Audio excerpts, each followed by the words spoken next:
My family just never went to church at all except for like major holidays. I never really went to church and like enjoyed services. It was always like I had to go kind of a thing. And so I never had that following of I needed something more in my life.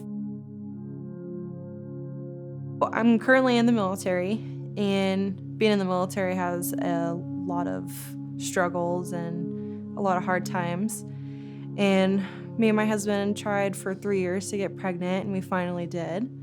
And then I had a miscarriage. And after that, our marriage kind of went downhill quite a bit. And we were almost on the verge of getting a divorce.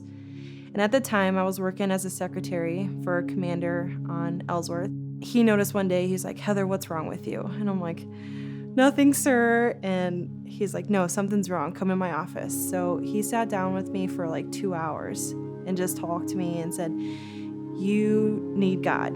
You need to find something in your life because you're going downhill, basically."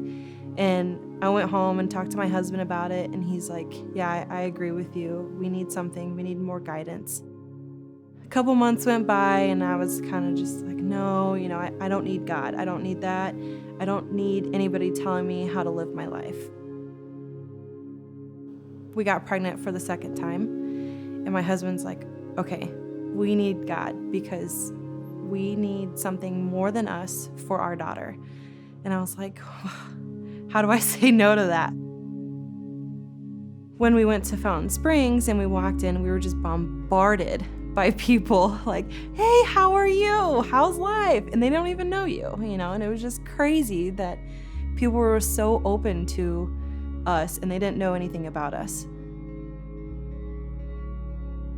Every baptism that I've attended, I was bawling my eyes out. Like I don't know what happened. Like I was just like, oh, so emotional over it. I didn't know if it was like God telling me like I needed to be baptized or if I was just really emotional over the people getting baptized. I really honestly didn't know.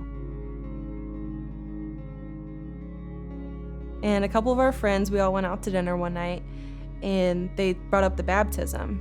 And they're like, "Are you going to get baptized?" And I was like, "Yeah, I am. I just don't know when." They're like, "Well, why don't you just do it tomorrow?" And I was like, "Okay, let's do it." So I almost started crying like the instant I walked into the back because the lady was like, "So what's your name?" And I'm just like starting to cry. Like I'm just so overwhelmed and I didn't know why. And so she takes my name and everything, and then I go get changed. And then I go into the prayer room. And by this point, I am just trying everything not to cry. And so me, my husband, and all my friends are there, and we're doing the circle and we're praying right before I get baptized, and I'm just bawling my eyes out, like uncontrollably bawling. I walk out to where the baptism is happening, and the guy's asking me questions, and I'm like, "Yeah, I'm ready, and he's like, "Are you sure?" And I'm like, "Yeah, these are tears of joy, I promise, like I'm not nervous." And he's like, "Okay, go get baptized." It was like everything from my past just got washed away. And as soon as I came up out of that water, it was the most refreshing bath ever. Like it was the craziest, awesomest feeling I have ever felt in my life. 3 years ago, someone would have walked up to me and said, "Hey, just put your trust in God. He'll take care of you." I would have laughed up in their face and just said, "Yeah, okay, got it, thanks." But now that I've witnessed people and even stuff in my life since I've brought God into my life, you honestly can put trust in God to have your back for anything.